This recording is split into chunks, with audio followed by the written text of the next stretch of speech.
트럼프가 이번엔 이란에서 제일 큰 다리를 무너뜨렸다면서 이란이 더 늦기 전에 합의하라고 압박했습니다. 하지만 대국민 연설에 대한 실망에 시장은 불안해하고 있고 미국인들 사이에 불만은 더 커지고 있습니다.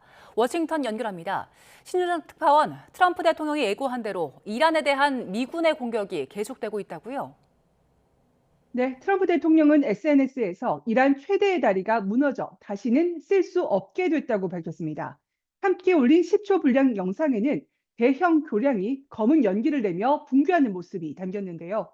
이란 관영 매체들은 이란 수도 테헤란 고속도로에 있는 B1 교량이 현지 시간 2일 두 차례 미군 공습을 받아 무너지며 8명 이상이 숨졌다고 보도했습니다. 트럼프 대통령은 더 많은 일이 이어질 것이라고 경고하면서 이란은 너무 늦기 전에 합의할 때라고 덧붙였습니다. 어제 대국민 연설에서 이란을 석기 시대로 되돌릴 정도의 고강도 공격을 하겠다고 예고한 뒤 실제 추가 공격을 이어가며 이란을 향해 협상 타결을 압박한 것으로 풀이됩니다. Thanks to the progress we've made, I can say tonight that we are on track to complete all of America's military objectives shortly, very shortly. We are going to hit them extremely hard over the next 2 to 3 weeks. 네, 전쟁이 길어지면서 미국 내 여론이 나빠지고 있고요. 대국민 연설에 대한 반응도 좋지 않은 것 같아요. 네, 미 CNN 방송이 여론조사 업체 SSRS와 지난달 26일부터 닷새간 성인 1,200여 명을 대상으로 조사한 결과 이란 군사작전을 지지한다는 응답은 34%로 나타났습니다.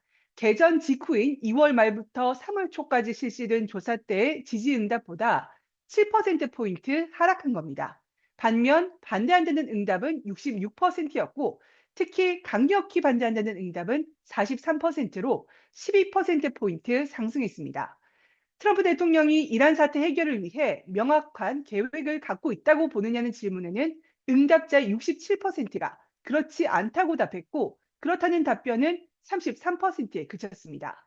미국 정치권에서도 전쟁 목표가 불분명하다는 지적이 꾸준히 제기돼 왔는데 전날 연설을 통해서도 확인된 게 없다는 지적이 나오고 있습니다. When Trump started in Iran, he didn't have any goals. No one knew what the goals are. After the speech last night, no one knows them again. No one is any clearer on what those goals are. 미국 주요 매체들도 연설이 전쟁의 명확한 목표나 종료 시점을 제시하지 못했다고 비판했습니다. 승리 선언인지 확전 예고인지 메시지가 엇갈리고 치밀한 전략도 제시되지 못했다는 겁니다. Everything we've heard from Trump suggests that he was asking the American people for patience, meaning this war is not yet over. AP통신은 트럼프 대통령이 대국민 연설을 통해 미국인들에게 인내심을 호소했지만 점점 더 회의적으로 변하는 유권자들을 마주하고 있다고 지적했습니다. 이런 가운데 안토니우 구테우스 유엔 사무총장은 미국과 이스라엘, 이란을 향해 무력 충돌 중단을 요구했습니다. 구테우스 총장은 기자회견을 열고 우리는 더 큰 전쟁의 문턱에 서 있다며 전쟁의 북소리가 계속 울린다면 모든 것을 악화시킬 뿐이라고 강조했습니다. 지금까지 워싱턴에서 YTN 신윤정입니다. 네, 중동 사태 앞으로 어떻게 흘러갈지 두 분과 함께 짚어보겠습니다. 박원곤 이화여대 교수, 백승훈 한국외대 중동연구소 전임연구원 나오셨습니다. 네. 안녕하십니까? 네, 안녕하십니까? 자, 트럼프 대통령의 대국민 연설, 종전선언을 하지 않을까, 적어도 구체적인 구상을 밝히지 않을까 기대감이 있었는데 18분 동안 이뤄진 연설에서 자신의 이전 발언들을 되풀이하는 데 그쳤습니다. 실망스럽다라는 그런 비판이 좀 많이 나오고 있는 상황인데요. 두 분의 총평 한번 들어볼까요? 저는 트럼프 대통령이 전쟁을 끝내고 싶다, 아니면 끝내지 못하더라도 나가고 싶다라고 하는 강한 의중이 드러난 이야기였는데 예. 그거를 실행할 어떠한 구상도 그리고 방안도 없다라는 거를 18분간 이야기한 담화문이라고 저는 그렇게 총평하고 싶습니다. 나가고 싶은 그 마음은 전해졌는데 구체적인 방안이 드러나지 않았다는 말씀이시죠? 네, 드러나지도 않고 아니면 없는지 그건 모르겠지만 네, 그런 박 교수님께서는 어떻게 들으셨습니까? 결과론이긴 한데 100% 미국 국내 유권자용이었다. 그 전체적으로 최후 통첩 성격을 보였고 그리고 시간의 대부분을 자기가 얼마나 잘 싸워왔는가를 역사적인 다른 전쟁이랑도 다 비교를 하면서 얘기를 했지 않습니까?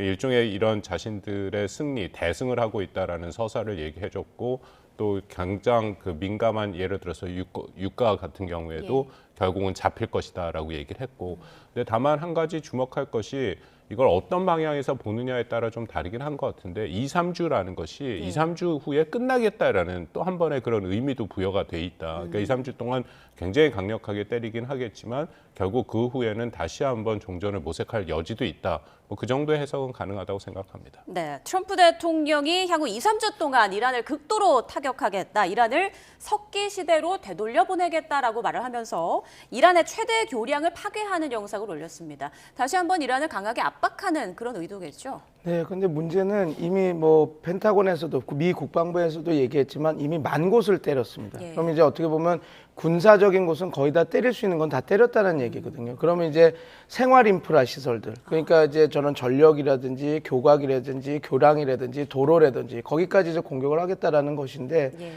이거는 어떻게 보면 그 국제법 위반의 소지가 좀 큰 시설에 대한 공격입니다. 전력도 그렇고 이건 어떻게 보면 그 군사적인 시설보다는 그 이란 국민들에게 피해가 되는 그 시설들이거든요. 그렇죠. 그리고 트럼프 대통령이 이미 이 전쟁을 시작할 때 이란 국민들을 자유롭게 해주겠다, 독재에서 해방을 시켜주겠다라는데 결국은 이란 국민들한테 가장 크게 피해가 되는 공격들을 이제 아마 2주 동안 지속해야 될 것인데 그렇게 되면 트럼프 대통령이 계속해서 지금까지 쌓아왔던 빌드업해왔던 어떤 그 명분 있는 전쟁들이 계속 명분이 없어져 가겠죠. 그래서 트럼프 대통령이 지금 공격할 수 있는 타겟이 적어졌다라는 거 그거 자체가 지금 그 트럼프 대통령이 쓸 수 있는 옵션이 그렇게 마냥 많은 것은 아니다. 뭐 강력한 공습과 강력한 공격을 지금 이야기는 하고 있지만 트럼프 대통령도 그냥 마냥 모든 것을 공격할 수 있는 상황은 아니다. 저는 그렇게 보고 있습니다. 네, 교량 붕괴로 최소 8명이 숨진 것으로 알려지고 있는데 이렇게 되면 또 민간인 피해가 늘어나는 거기 때문에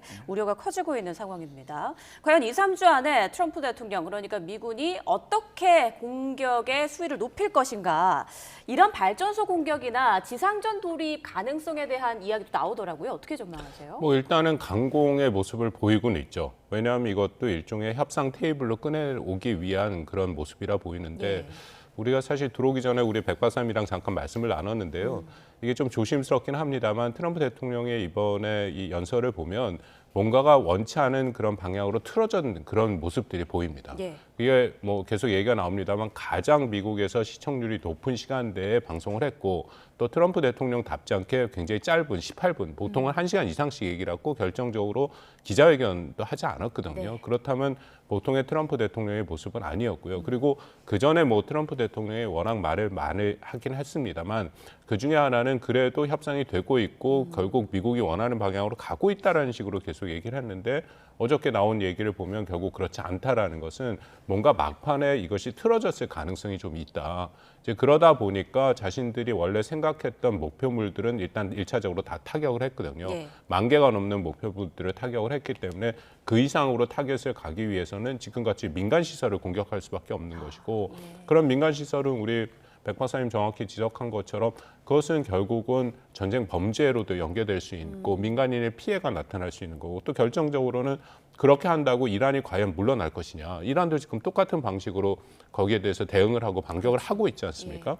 그렇다면 이 모든 것들이 일종의 대칭 보복 프레임 안에서 움직이는 거기 때문에 트럼프 대통령이 아까도 말씀드린 2, 3주 후에 전쟁을 끝내고 싶다 하더라도 이 전쟁이라는 것은 상대편이 있는 상황이라서 이것이 과연 그 뜻대로 될 것이냐. 그리고 그렇다면 앞으로 정말로 트럼프 대통령이 공언한 바대로 민간 시설을 타격할 것이냐. 이건 굉장히 불확실성이 남아있다라고 판단이 됩니다. 네, 지금 트럼프 대통령이 출구를 못 찾고 있는 가운데 극한으로 치닫고 있는 거 아닌지 우려가 나오는 그런 상황입니다.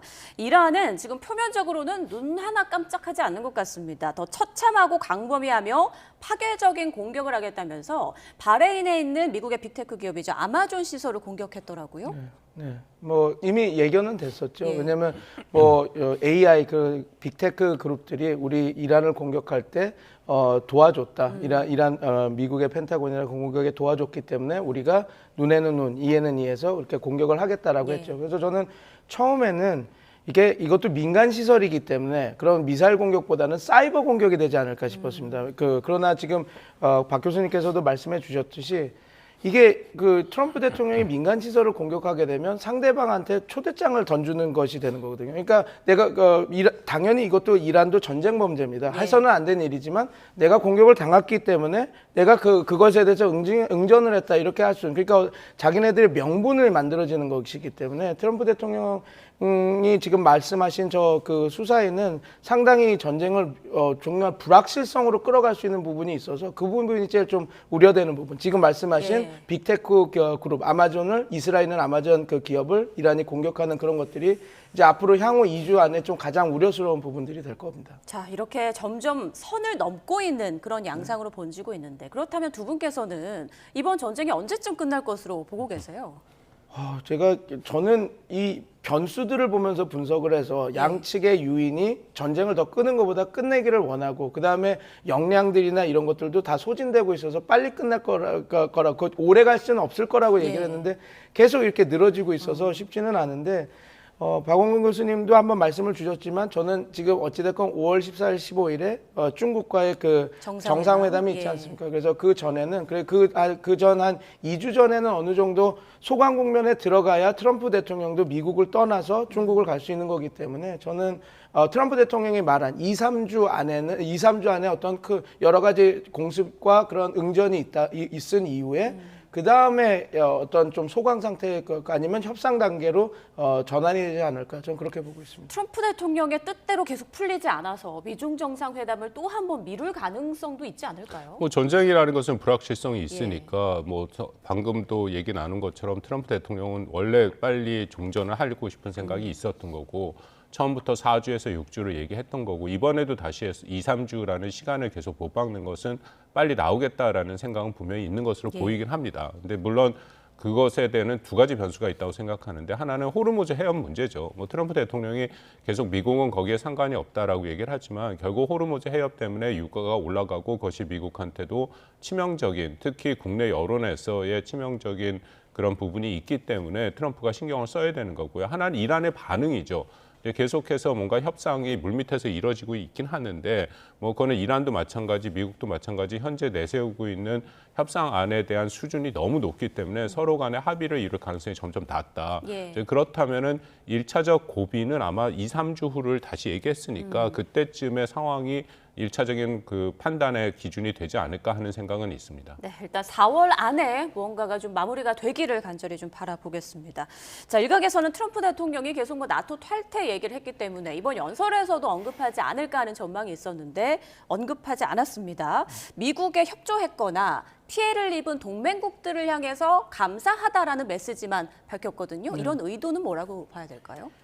지금 뭐 나토를 탈퇴하겠다 이런 얘기는 계속 수사를 하고 있죠. 근데 이게 법으로 좀 불가능한 부분이 있습니다. 그러니까 이게 그 미국의 수권법에는 이런 나토 같은 그 국제조약에서 탈퇴를 하거나 그걸 취소를 하려면 상원의 3분의 2의 그 승인을 받아야 되거든요. 그러니까 트럼프 대통령이 내가 나가겠다 해서 나갈 수 있는 것이 아니기 때문에 뭐 모르겠습니다. 트럼프 대통령은 행정명령도 있고 여러 가지 방안을 이용해서 나가는 거와 같은 효과를 낼 수 있는 압박을 할 수 있지만 나토나 다른 국가들도 알 거거든요. 이게 트럼프 행정부 있을 때나 계속 유지가 되는 거지 그 이후에는 이게 유지될 수 없다는 걸 알기 때문에 트럼프 대통령도 그걸 아니까 저기에서는 공식적인 자리에서는 이야기를 하진 않고 이제 그냥 동맹국들을 좀 칭찬하는 이야기를 좀 한 것 같습니다. 그러나 뭐 그 다음에 나왔던 것처럼 우리나라와 몇몇 나라를 꼭 집어서 우리가 원하는데 도와주지 않았다. 그래서 안보 무임승차론 이런 것들을 이제 이야기하려고 하는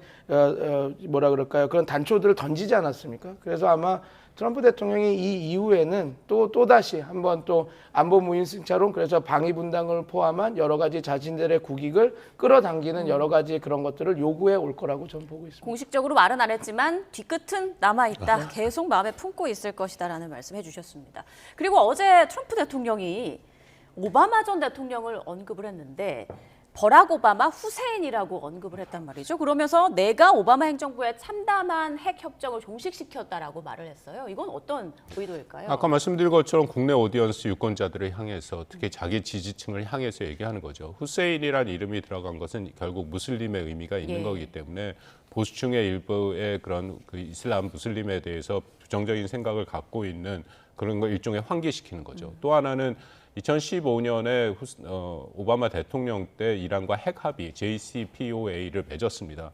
뭐 거기에 대한 여러 가지 평가가 있는데 잘 됐다는 평가가 사실은 더 많긴 하거든요. 근데 트럼프 대통령은 그 핵 합의를 통해서 결국은 이란이 핵을 보유할 수 있게 만들었다라는 일종의 그런 프레임을 만들어 갖고 또 보충을 하고 있고, 그렇기 때문에 자기의 이번 전쟁은 그 잘못된 합의에 의해서 이뤄질 수밖에 없는 전쟁이다라는 거, 일종의 오바마가 망쳐놓은 유산을 자기가 지금은 다시 정리하는 과정이다라고 얘기를 하고 있는 거고요. 예. 이것은 명백하게 보수층과 또 공화당 지지층을 그렇게 모으는 그런 행위다라고 판단이 되는데, 그럼에도 여전히 미국 내에서 여론은 완전히 갈리죠. 예. 그러니까 예를 들어서 민주당과 진보 진영은 어제의 연설을 보고 나서 연설의 앞뒤가 하나도 맞지 않았고 도대체 목표가 뭐냐? 라는 비판의 목소리가 매우 큰 반면에, 공화당 같은 경우에는 여전히 어쨌든 핵이라는 것을 없애는 분명한 목표가 있고, 또 군사력을 향해서 뭔가 질서를 재편하는데 그것이 미국한테 조금 더 안전한 질서로 간다라는 얘기가 있고, 그리고 좀 전에 우리 YTN에서도 뭐 방송을 하면서 미국의 여론을 얘기를 합니다만, 예. 여전히 공화당 지지층의 6에서 70%는 현재 전쟁을 지지를 합니다. 이제 그런 부분들이 양극화된 모습으로 드러나고 있다라고 판단이 됩니다. 네, 어제 연설 뒤에도 공화당 지지층들의 여론이 탄탄하게 변화가 없을까요? 글쎄, 전체적인 그 수준에서는 뭐 33, 4%까지의 그 트럼프 대통령에 대한 지지층, 특히 이번 전쟁에 대한 것을 포함해서 지지도는 내려가는데, 그걸 공화당으로 특정해서 얘기를 하면 여전히 60%가 넘는 공화당의 지지층들은 이 전쟁에 대해서 동의를 하고 있고, 특히 마가라고 불리는 트럼프의 핵심 지지층은 거의 90% 가깝게 이번 전쟁에 대해서 지지를 하고 있거든요. 그러니까 30%대에 가깝게 많이 내려오긴 했습니다만, 이른바 차돌 지지층은 여전히 뭉쳐 있다. 뭐 그 이상으로 내려갈 가능성은 커 보이지는 않습니다. 네, 자, 그리고 호르무즈 해협 상황도 보겠습니다. 어제 트럼프 대통령, 우리는 중동으로부터 완전히 독립적이다. 그곳에 있을 필요도 없고 그들의 석유가 필요하지 않다라고 하면서 이 사태를 한국 등 다른 관련국들, 그러니까 호르무즈 해협을 통과해야 하는 나라들이 좀 알아서 해결해야 한다라는 취지로 말을 했습니다. 그런데 호르무즈 해협 봉쇄가 미국에도 정치적, 경제적으로 큰 영향을 미친다고 하던데 어떻습니까?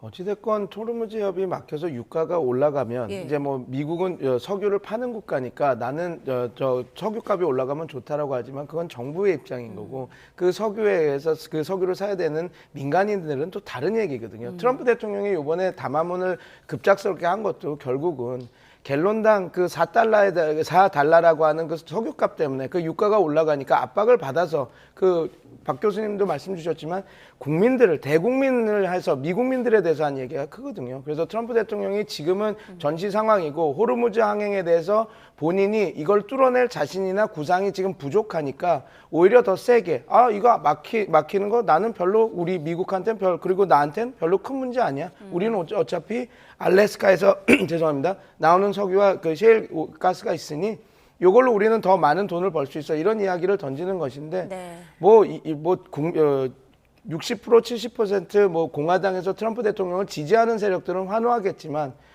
전체 지지율은 33%밖에 안 되고, 그다음에 이제 미국은 그냥 단순히 국내만 갖고 정치를 하는 그 국가가 아니지 않습니까? 이 이야기가 다른 동맹국에게 퍼질 효과를 생각한다면 별로 그렇게 현명한 그 수사는 아니었다. 저는 그렇게 보고 있습니다. 이란이 잠깐 붙여서 말씀하시죠. 말씀드리면 미국이 최대 산유국인 것은 맞죠. 네. 근데 이게 글로벌 유가라는 것은 글로벌 유가 형태로 가격이 정해지기 때문에, 예를 들어서 브렌트 가격 같은 경우에는 110달러를 넘어서 40% 이상이 진행이 됐고요. 그리고 미국 내에서는 지금 갤런당 4달러가 넘어가고 있는데, 이것은 전쟁 전에 약 2달러 80센트에 비해서 굉장히 올라간 것이고, 이것은 미국민들한테 매우 중요한 체감 경제 지표가 되고 있다. 그렇다면은 아무리 트럼프 대통령이 뭐 호르무즈 해협에서 수입하는 원유가 1% 미만이다, 미국이 그렇게 얘기를 하더라도 미국 소비자도 결국은 같은 국제 가격을 낼 수밖에 없는 거거든요. 왜냐하면 이거 자체가 그 유가가 글로벌 시장에서 형성되는 거고, 그러고 나서는 트럼프 대통령이 그렇게 원하는 금리 인하는 점점 어려워지는 거고, 거기에 따라서 성장 둔화가 이뤄질 수밖에 없기 때문에 전체적으로 중산층이나 그 이하에 있는 여러 가지 상황에서는 삶이 어려워질 수밖에 없다. 그러니까 트럼프 대통령이 이걸 모르지 않는다고 생각합니다. 알고는 있는데 뭔가 어떻게든지 자기의 책임을 좀 벗어나려고 얘기를 하지만, 결국 이것이 전쟁의 발목을 잡고 있다라고 생각을 합니다. 여론을 진정시키려는 발언에 불과하다라고 보면 될 것 같네요. 자, 그리고 이란이 호르무즈 해협의 통행료 징수를 어떻게 할 것인가 구체적인 조건이 좀 알려지고 있습니다. 알려진 내용 보면은 국가 우호도에 따라서 1에서 5등급으로 나누고 1배럴당 1달러 그리고 위안화나 스테이블 코인 등으로 결제하는 걸 검토하고 있다고 하던데 자, 여기에서 배럴당 1달러라고 하면 당초 얘기 나왔던 30억 원보다 더 이상 통행료를 내야 할 수도 있다고 하더라고요. 지금 상황은 어떻게 봐야 될까요? 상황에 따라 그런데 예. 이제 아마 근데 유사한 수준이라고 보시면 될 것 같습니다. 왜냐하면 가장 큰 사이즈의 그 유조선이 보통 200만 배럴을 의 석유를 적재할 수 있거든요. 그러면 이제 이란이 이야기했던 배 한 척당 200만 달러를 이제 그 하는 거 징수하는 거랑 비슷하죠. 그러니까 가장 큰 유조선을 간에서는 30억 통행료를 받겠다 이렇게 이야기가 되는 건데 저는 이거를 조금 더 지켜봐야 된다고 생각합니다. 네. 물론 이제 이란 의회에서 통과가 됐고 아직 헌법 수호 의원회에서 아직 추인은 안 했습니다. 왜냐하면 이란은 신정 민주주의 체제이기 때문에 의회에서 결정난다고 결정되는 것이 아니라 한번 그 이슬람 법학자들의 그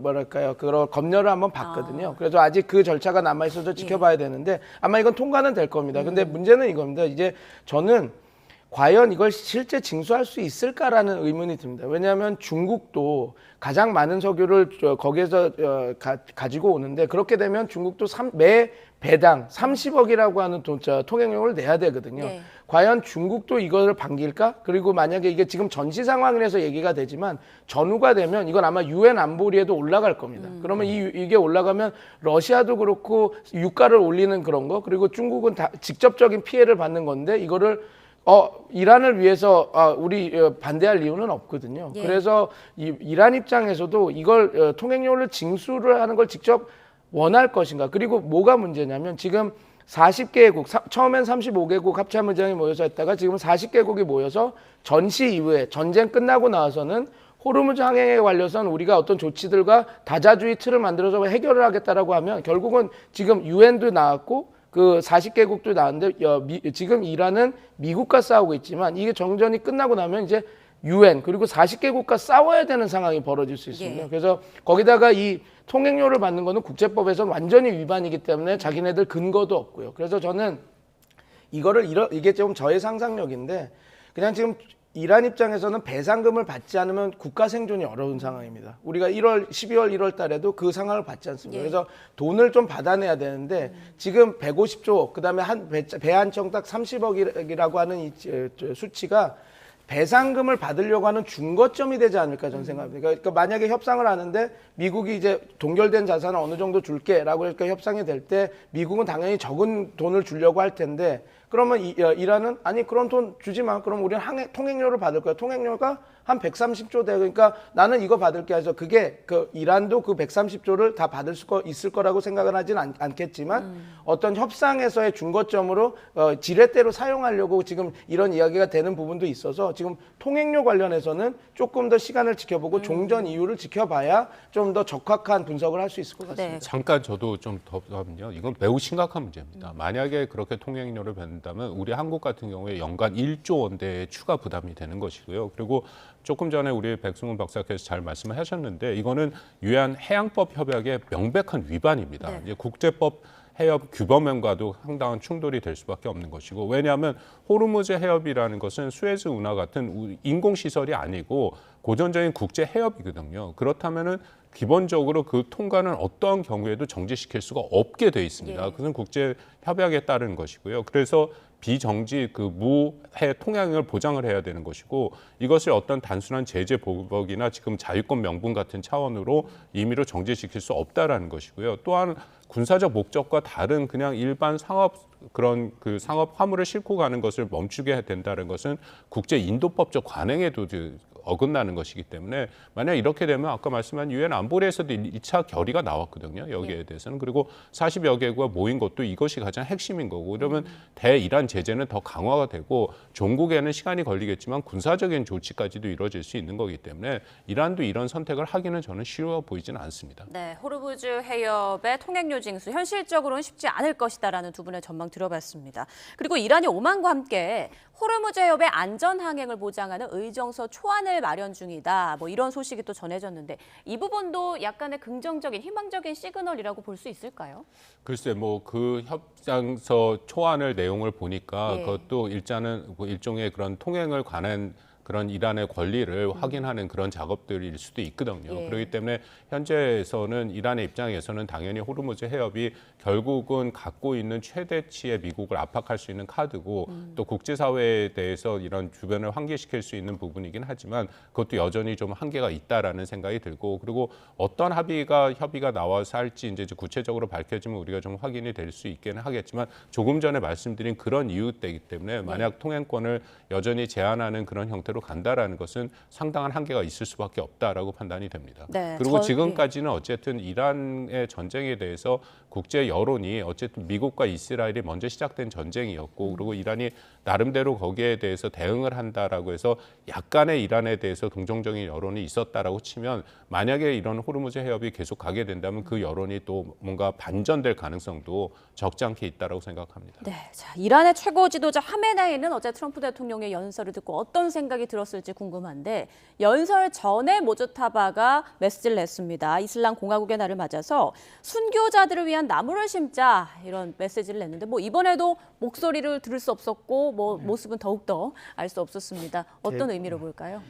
지금 근데 러시아 주 이란 러시아 대사가 이야기했듯이 이란에 있다, 모즈타바는 이란에 있다 그런 얘기를 하지 않았습니까? 그래서 살아있는 것은 사실인 것 같습니다. 근데 저도 어느 정도 상태인지는 제가 알 수 있는 영역이 아니라서 근데 지금은 어찌됐건 이것만 보면 될 것 같습니다. 이란이 어찌됐건 단일 대오로 지금 이 전쟁을 임하고 있다. 그리고 뭐 인지전이나 뭐 모즈타바가 죽었다, 게이다 이런 것들의 여러 가지가 나오고 있는데 그것이 별로 이란 국민들이나 이란 지도부의 균열에 별로 큰 도움이 되고 있지 않다라는 부분에 좀 집중해서 봐야 될 것 같고 아마 왜 안 나오냐면 저는 이거를 좀 이 부분이 제일 맞지 않나 싶습니다. 왜냐하면 지금 이스라엘이 계속해서 암살을 하려고 하고 그 알리 라리잔이라든지 그런 걸 볼 때 딸을 만나러 가서 경호원들을 좀 뺐을 때 타격해서 죽었거든요. 그러니까 일거수일투족이 다 감시가 되고 있어서 지금 측근을 만날 때도 먼 지역에서 다 그 핸드폰도 다 안 돼. 왜냐하면 그 핸드폰이 어디서 끊겼나 이런 것도 위치가 파악되지 않습니까? 그래서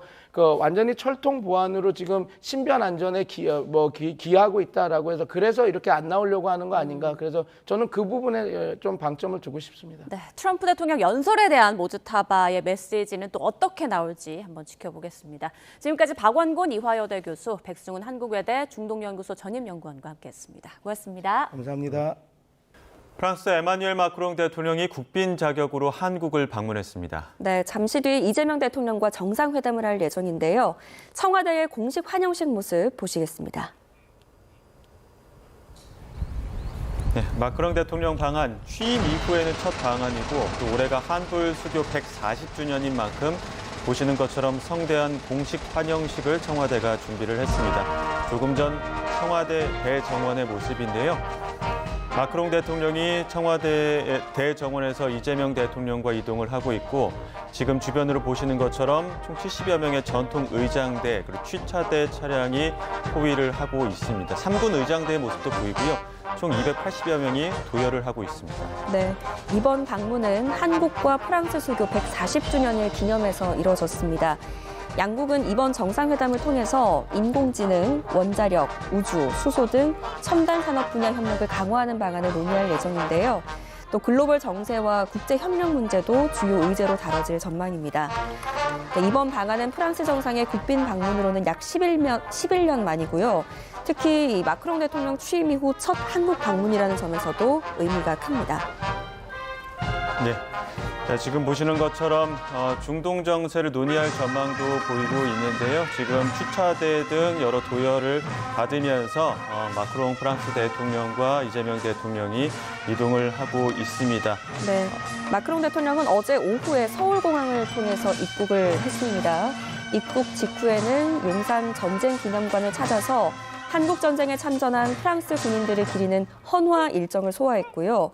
이어서 청와대에서 친교 만찬이 열리며 본격적인 일정에 들어갔습니다. 자, 오늘 공식 환영식, 지금 보고 계시는 장면이 공식 환영식인데요. 이 공식 환영식을 시작으로 정상회담과 또 협정 서명식, 빈 오찬까지 이어지는 핵심 일정이 예정되어 있습니다. 이번 회담을 계기로 양국 관계를 한 단계 더 격상시키는 계기가 될지 주목됩니다. 이번엔 중동 사태와 경제 여파 짚어보겠습니다. 관련 내용 이인철 참 좋은 경제연구소장 그리고 김혁 한국외대 페르시아어 이란학과 교수랑 함께 짚어보도록 하겠습니다. 어서 오세요. 네, 이인철 소장님. 코스피부터 좀 짚어봐야 될 것 같은데 어제랑 또 분위기가 다르네요. 그렇습니다. 하루하루 예. 뭐 롤러코스터를 타고 있습니다. 예. 어제 급락세에서 벗어나서 일단 뉴욕 증시가 안도 랠리를 펼치면서 전약 후강으로 마감하는 게 호재로 작용을 했는데요. 코스피가 지금 한 2.4% 내외로 오르면서 5,360선에서 거래가 되고 있습니다.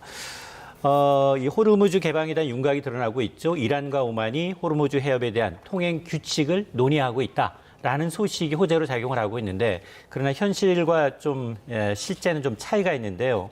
이 시간 현재 국제유가 3대 유종이 대부분 배럴당 110달러 내외에서 움직이고 있습니다. 서부텍사스산 중진유는 11% 올라서 111달러, 중동산 두바이유는 11% 올라서 117달러고요. 그리고 북해산 브렌트유는 7% 올라서 109달러입니다.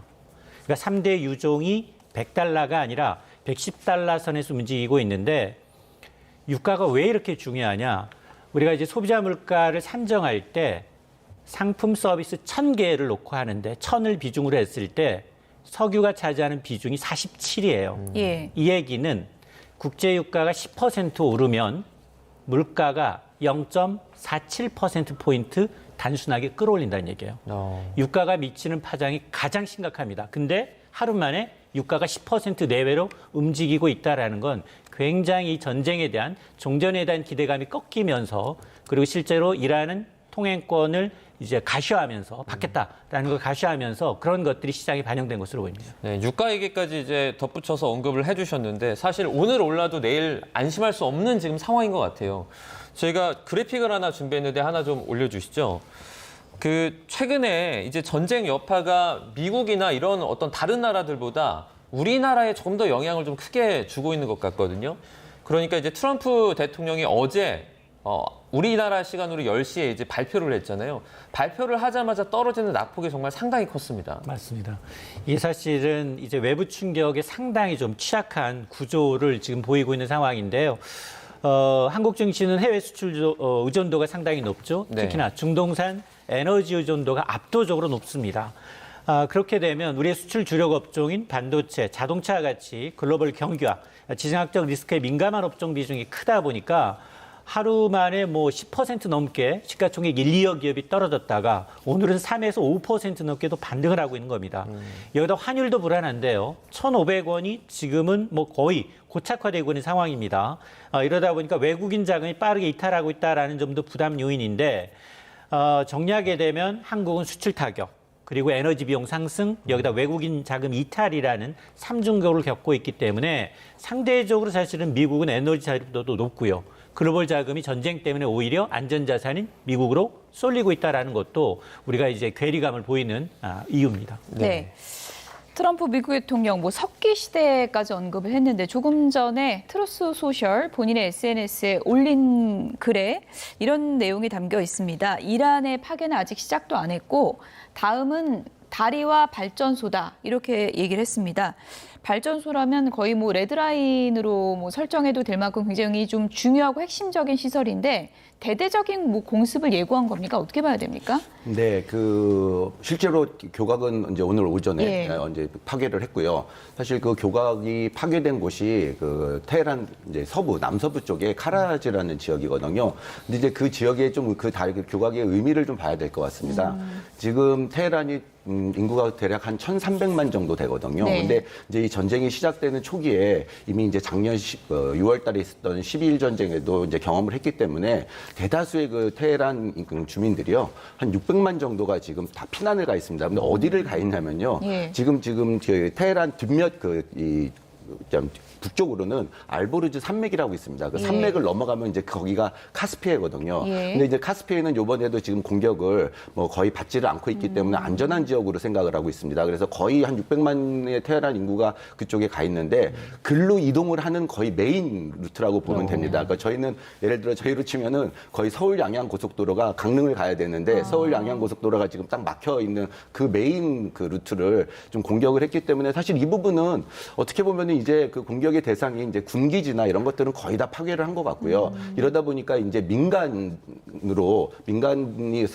활용하는 이제 인프라 이런 부분들을 좀 공격 대상으로 삼고 있는 것 같고 이제 가장 문제는 이제 발전소죠. 이제 발전소는 정말로 이게 뭐 발전소를 공격을 하게 되면은 그 피해는 고스란히 그 이제 이란에 있는 국민들에게 돌아가는 거고요. 이제 그 부분은 사실 이란도 지금 아직 뭐 무기나 이런 대응할 수 있는 역량들이 군 역량들이 거의 뭐 바닥이 난 상태는 아니기 때문에 사실 이 부분을 가지고 이제 주변 지역으로야만 그 대응 공격을 하게 되면 사실은 이거는 이란의 문제일 수도 있지만 다시 한 번 더 이 중동 지역에 뭐 주변 국가들에 대한 위협이 또 이렇게 도사리고 있다라고 좀 생각을 해야 될 것 같습니다. 네, 민간인 피해도 좀 우려가 되는데. 바레인에 있는 미국의 빅테크 기업들, 그러니까 아마존의 시설을 공격을 했는데 이것도 좀 큰 영향을 줄 수 있을까요? 네, 뭐 이 부분은 이틀 전에 이제 이란 측에서 한 19개 정도의 대상을 이제 정해놓고 이제 공표를 했던 부분이고요. 네네. 근데 아직까지 그 이제 공격을 했다라고 나는데 아직 피해 상황이라든지 뭐 바레인 측에서의 어떤 그런 상세한 뭐 아니면 뭐 아마존이나 이런 쪽에서의 어떤 반응은 나오지는 않고 있습니다. 근데 이제 더욱더 문제가 되는 거는 이 바레인도 중요하지만 이제 대다수의 이런 미국 빅테크 기업들이 이제 두바이에 있습니다. 그리고 그 두바이라는 곳에 이제 그 인터넷 시티랑 미디어 시티라고 하는 그 지역에 있는데 사실 가장 좀 우려스러운 부분들은 그 지역에 우리 기업들도 우리 기업의 뭐 삼성이나 LG의 그런 법인들이 다 그쪽에 있습니다. 예. 시점을 좀 생각을 해봐야 될 것 같습니다. 지금 트럼프 미국 대통령이 전날에 연설을 하고 지금 SNS에 글을 올린 거거든요. 네. 주말을 앞두고 있는 시점이고 네. 토요일에 지금까지 기습적인 공습을 많이 했기 때문에 혹시라도 이번 주말 공습을 예고하는 게 아닌가 그런 걱정도 좀 들거든요. 어차피 이제는 거의 최후 통첩을 해놓은 상황이기 때문에요. 이게 뭐 더 이상 기다리거나 이러지는 않을 것 같습니다. 이 공습은 뭐 오늘부터 해가지고 이제 본격적으로 좀 이루어질 것으로 좀 예상을 해봐야 될 것 같습니다. 예. 그럼 이에 대응하는 어떻게 보면 이란에 좀 가지고 있는 숨겨진 비장의 한 수 이런 건 없습니까?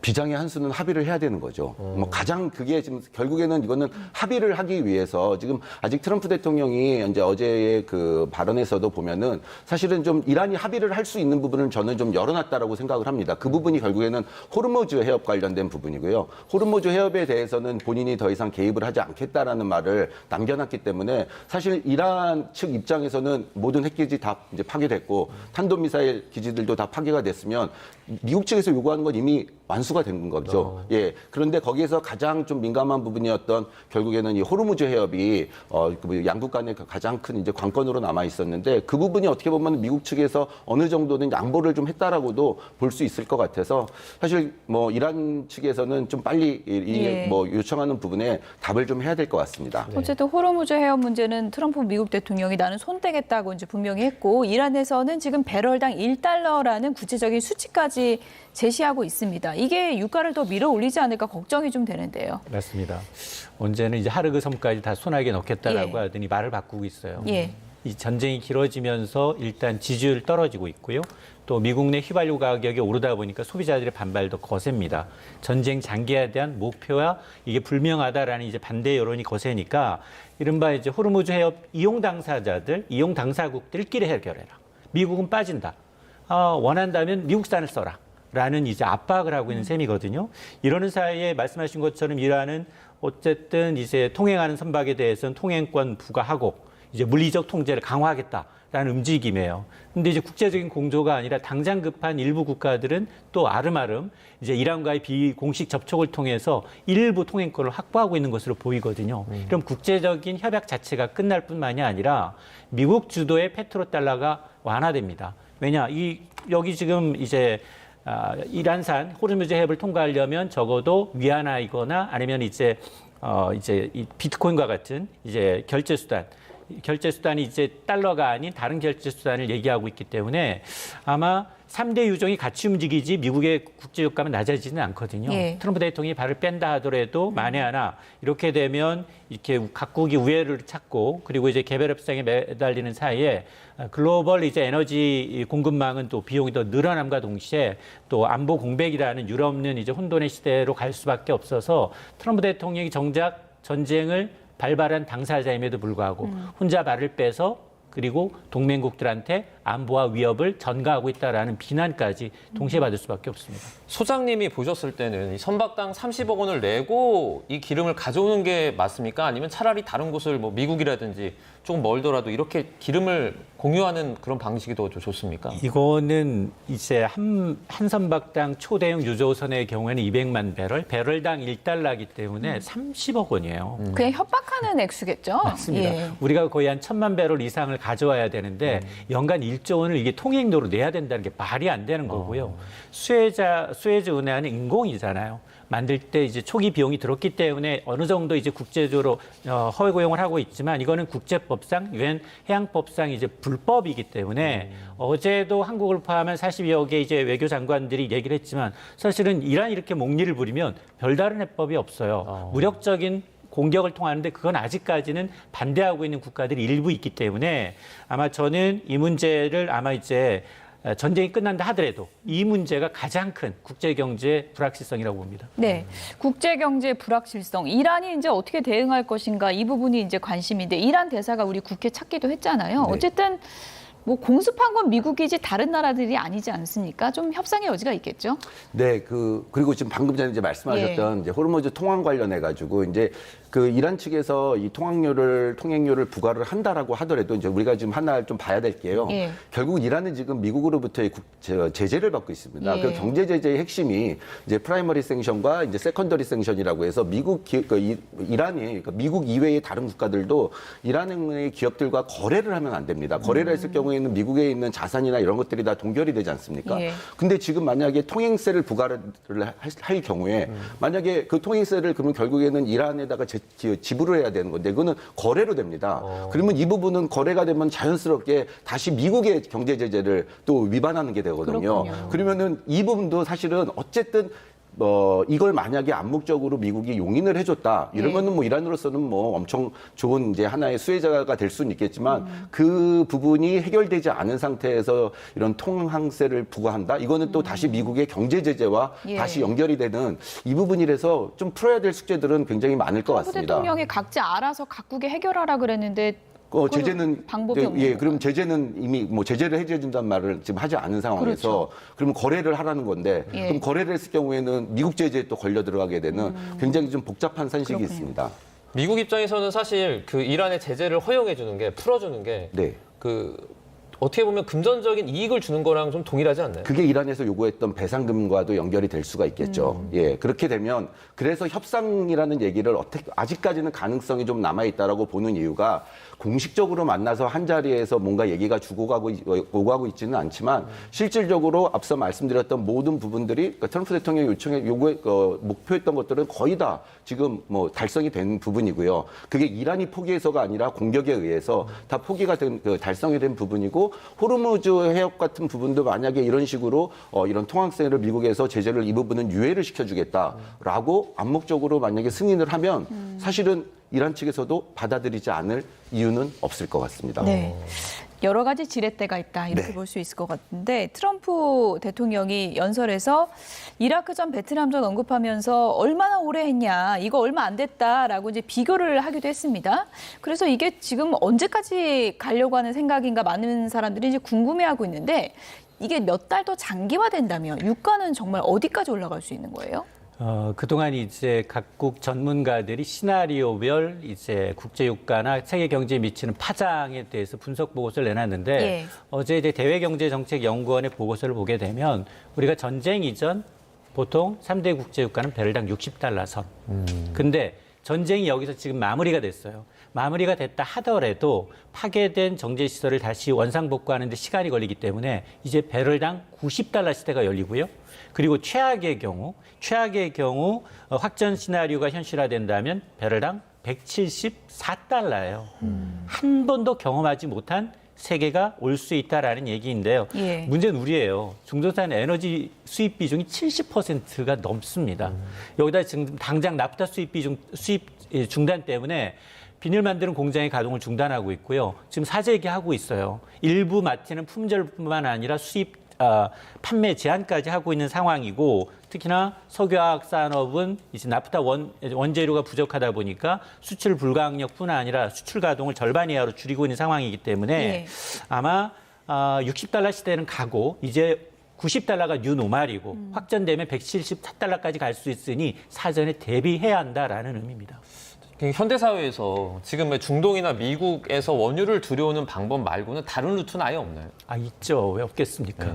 우회하잖아요. 지금도 뭐 홍해가 이제 후티 반군이 이제 홍해까지 위협하면서 여기 또한 전 세계 물동량의 10%가 이제 통과하지만, 그러나 이렇게 우회해서 아프리카 남단을 우회할 경우에, 희망봉을 우회할 경우에는 비용이 1.8배 정도 더 들고요. 비용뿐만 아닙니다. 보험료 더 들어가야 하고요. 운송 기간 더 길어지고요. 이러다 보니까 직접적으로 지금 단순히 유가 상승이라는 게 기름값 문제를 넘어서 항공료, 물류비, 제조 원가에 시차를 두고 반영이 되는데, 우리 지금 시작도 안 했어요. 지난달 물가 2.2%예요. 2%면 굉장히 낮은 겁니다. 내용을 들여다보면 석유류 가격은 10% 올랐어요. 근데 석유류 가격 인상은 2, 3개월 시차를 두고 나타납니다. 그러니까 지금 4월이 아니라 5월, 6월. 왜냐, 배가 들어와야 하잖아요. 비싸게 산 기름이 들어오고 예. 그 들어온 기름이 공장을 가동을 통해서 만들어져야지. 완제품을 소비자가 살 때 그때 물가 통계에 잡히기 때문에 아마 저는 이제 여기에다가 이제 회원업체당 30억 원까지 낸다라고 하면 이제 소비자 물가가 이제 한 단계가 아니라 두세 단계. 예. 과거에 우리 2, 3년 전 경험했던 우리나라 소비자 물가 6%까지 올랐었고요. 미국은 9% 올랐었거든요. 이게 반세기 만에 최악의 물가였기 때문에 그것도 다시 재현될 수 있다는 얘기입니다. 전쟁이 끝나도 여파는 또 당분간 계속될 수밖에 없는 그런 상황이고, 트럼프 대통령이 다음 공격으로 또 다른 다리 공격을 언급을 했는데, 이란군에서도 언급을 한 게 이렇게 우리 민간 시설 건드리면 사우디나 아부다비에 있는 다리 우르디우 끊어버리겠다, 이렇게 밝혔거든요. 네. 그 파장이 어느 정도라고 봐야 됩니까? 뭐 결국에는 이제 예. 강대강으로 갔을 경우에는요.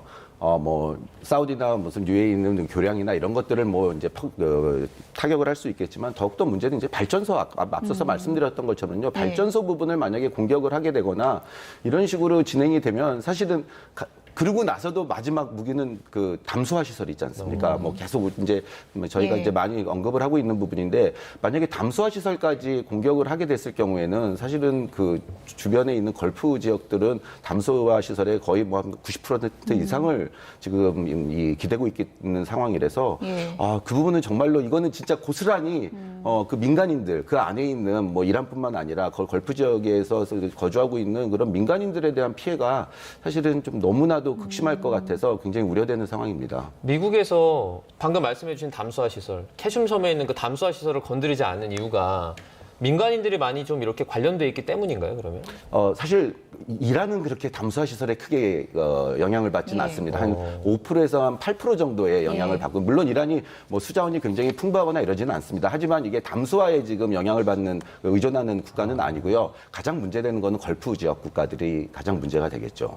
예, 이렇게 극한 상황까지 나온 상황에서 트럼프 미국 대통령이 애초에 목표는 정권 교체는 아니라고는 했지만, 그래도 모즈타바의 모습이 아직까지도 보이지 않고 있거든요. 네. 이란 지휘부가 지금 어떻게 돌아가고 있다고 파악해야 됩니까? 사실 모즈타파는 이제 그 4월 8일이죠. 이제 4월 8일이 되면은 하메네이 그 최고 지도자가 사망을 한 지 이제 40제가 되는 날이거든요. 그 40제의 만약에 모습을 드러내지 않는다. 네. 사실 그거는 뭐 최고 지도자 전임 최고 지도자기도 했지만 아버지지 않습니까? 그렇죠. 예, 아버지의 40제의 모습을 드러내지 않게 될 경우에는 사실 모즈타파는 향후 아주 오랜 시간 동안에 예. 이제 그 모습을 드러내지 않을 가능성이 굉장히 클 것 같습니다. 근데 또 한편으로 보면 지금 어쨌든 최고 지도자가 뭐 모즈타파로 지명이 되긴 했지만 선출이 되긴 했지만 한 달째 모즈타파 없이 지금 이란이 지금 뭐 공습에 대응도 하고 뭐 지휘 통제 체계가 지금 그 운영이 되고 있는 것을 봐서는요.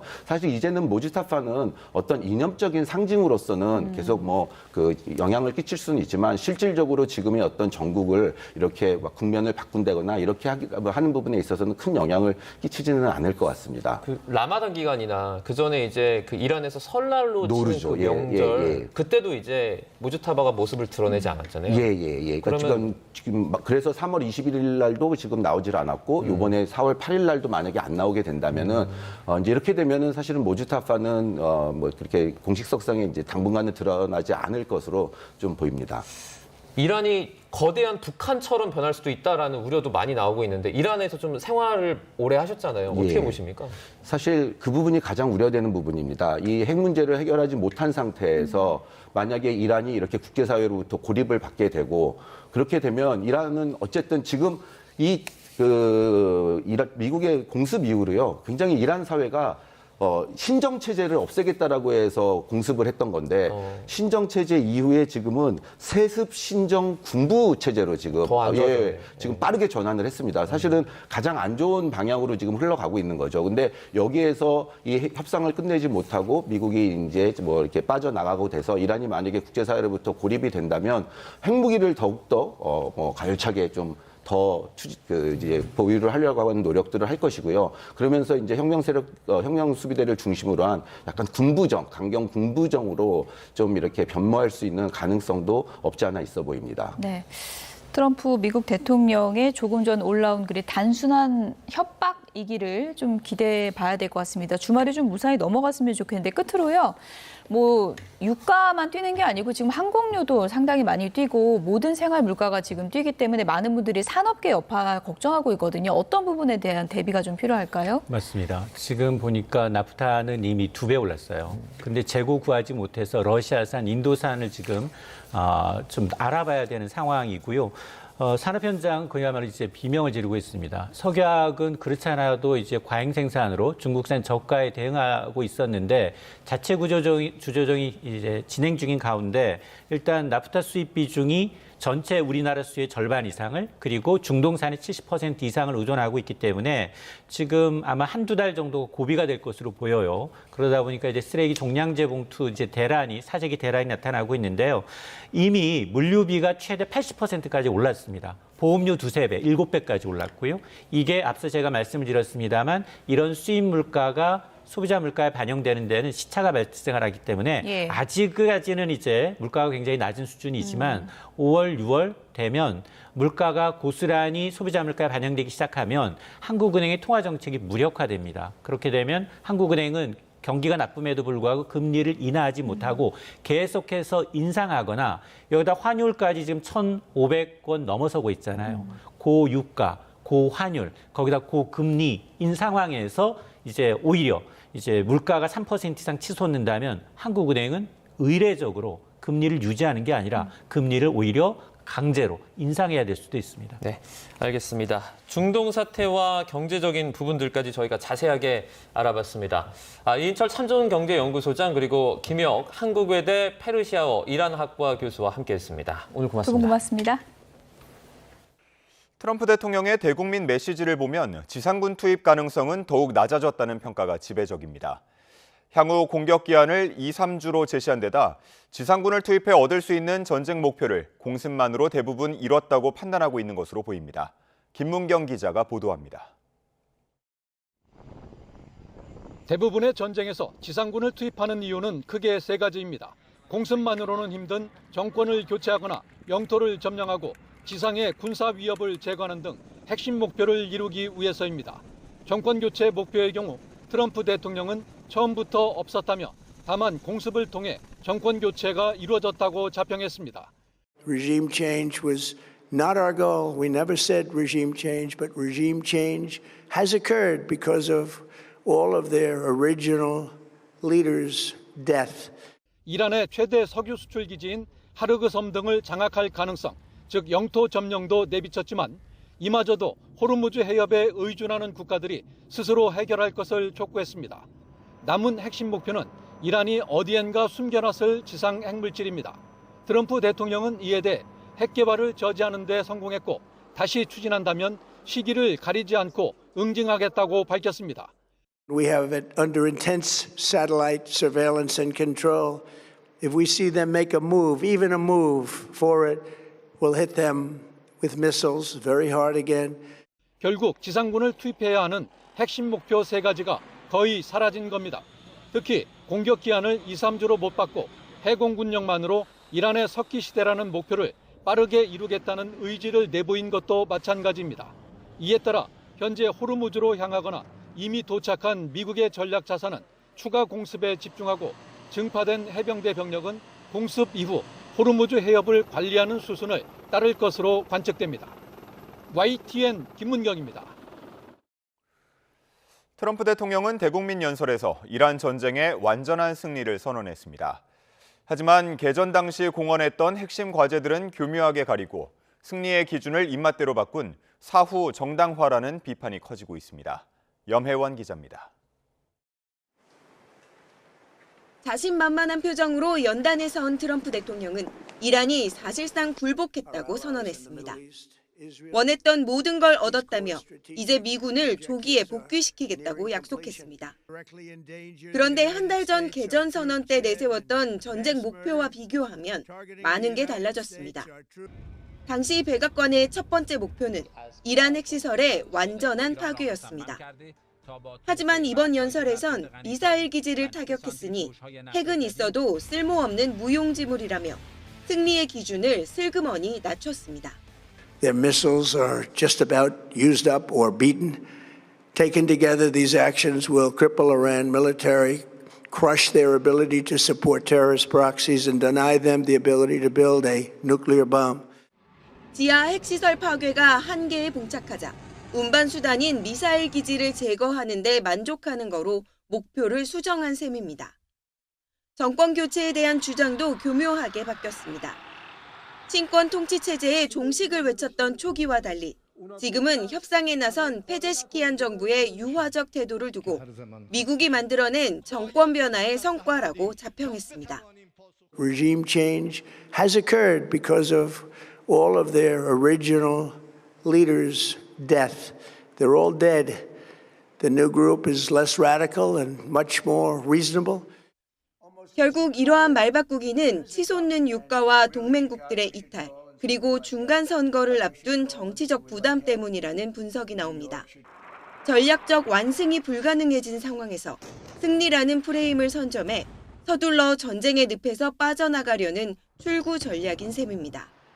YTN 염혜원입니다. 트럼프 대통령은 대국민 연설에서 과거 미국의 참전 일수까지 열거하며 이번 전쟁은 길지 않고 신속하게 끝날 거란 점을 강조했는데요. 이에 대해서 역설적으로 당장 철수할 생각은 없다는 뜻을 밝힌 거란 분석도 나왔습니다. 미 언론은 이번 연설에 대해서 여론의 불만을 의식한 트럼프 대통령의 홍보전이라고 꼬집었습니다. 박영진 기자입니다. 현지 시간 저녁 9시 이른바 프라임 시간대에 진행된 트럼프 대통령의 대국민 연설. 하지만 기대했던 종전 발표는 없었습니다. 대신 트럼프 대통령은 과거 참전했던 전쟁의 기간들까지 일일이 열거하며 다른 전쟁보다는 훨씬 더 짧다는 점을 부각했습니다.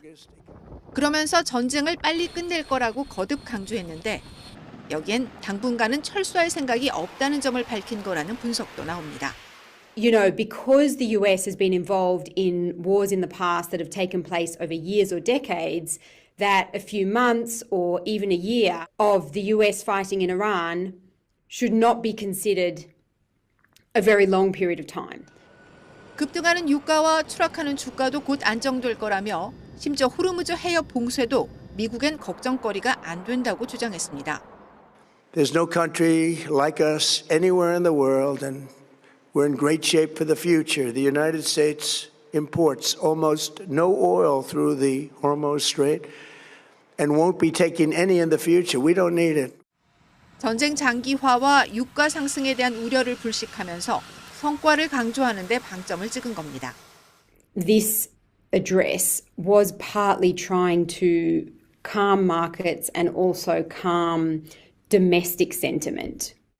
기대했던 종전 선언이 빠진 트럼프 대통령의 연설에 대해 미국 민주당은 목표도 없는 전쟁으로 동맹과 척을 지고 국민은 생활고에 처했다며 비판을 쏟아냈습니다. 언론들도 자화자찬으로 가득한 지지율 만회를 위한 정치 쇼였다고 꼬집었습니다. 하지만 정작 치솟는 유가와 인플레로 고통받는 국민의 고통은 외면해 설득력과 신뢰 확보에는 실패했다고 평가했습니다. YTN 박영진입니다.